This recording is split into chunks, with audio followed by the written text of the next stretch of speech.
Hi friends.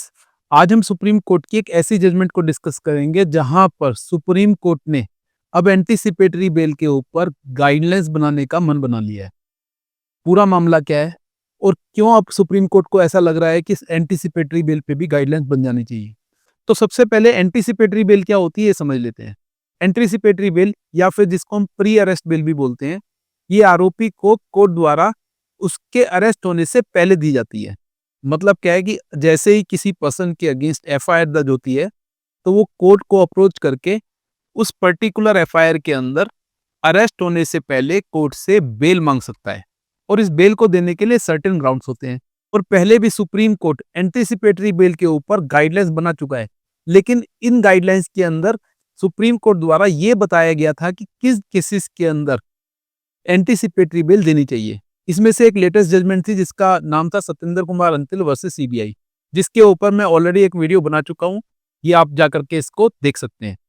अब हम बात करते हैं जो लेटेस्ट जजमेंट की जब बात हो रही है, जहां पर सुप्रीम कोर्ट ने अब ये बोला है कि एंटीसिपेटरी बेल के ऊपर कब बेल नहीं देनी चाहिए। तो देखिए, ये एक बड़ा ही इंपॉर्टेंट मामला है, क्योंकि ये जो मामला है ये कोर्ट के समक्ष जब आया जब एक रेप केस के अंदर एक एफआईआर दर्ज होती है और वहां पर आरोपी जैसे ही एफआईआर दर्ज होती है वैसे ही निचली अदालत को वो अप्रोच करता है और वहां से एंटीसिपेटरी बेल ले लेता है।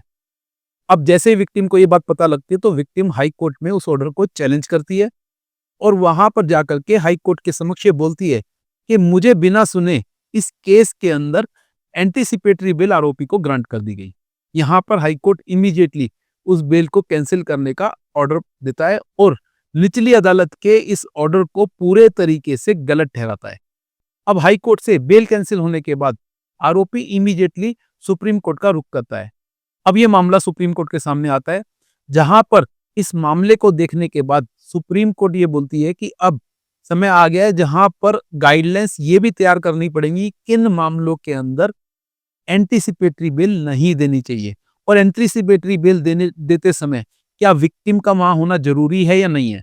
अब देखिए, सुप्रीम कोर्ट ने इससे पहले भी एक केस टाइटल है जिसका नाम है Jagjit Singh and others versus Ashish Mishra, जहां पर सुप्रीम कोर्ट ने स्पेसिफिकली ये बोला है कि किसी भी रेप केस के अंदर अगर कोई कोई भी प्रोसीडिंग होती है एफआईआर होने के बाद, तो उस प्रोसीडिंग का विक्टिम को मालूम होना चाहिए। मतलब क्या, अगर बेल एप्लीकेशन लग रही है तो विक्टिम को पहले सुनने के लिए बुलाना पड़ेगा कोर्ट को। लेकिन ये जो पूरा मामला था ये रेगुलर बेल से रिलेटेड था। अब सुप्रीम कोर्ट के सामने जो ये मामला आया है ये एंटीसिपेटरी बेल से रिलेटेड है। तो ये मामला अभी सुप्रीम कोर्ट में लंबित है और सुप्रीम कोर्ट ने इसमें गाइडलाइंस बनाने के लिए मन बना लिया है।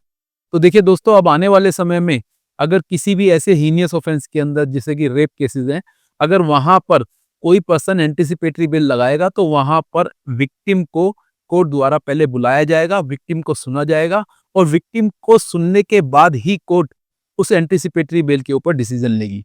तो देखिए, अब ये बोल सकते हैं कि आने वाला समय जो है इस तरह के केसेस के अंदर एंटीसिपेटरी बेल मिलना बड़ा ही मुश्किल हो जाएगा। तो आपका इस जजमेंट पे क्या विचार है, कमेंट बॉक्स में जरूर लिखिएगा। आने वाले समय में मैं आपको और भी सुप्रीम कोर्ट की इस तरह की इंपॉर्टेंट जजमेंट से अवगत कराता रहूंगा। मैं advocate Yogesh Agarwal. I make your legal decisions easy. Be aware, be safe.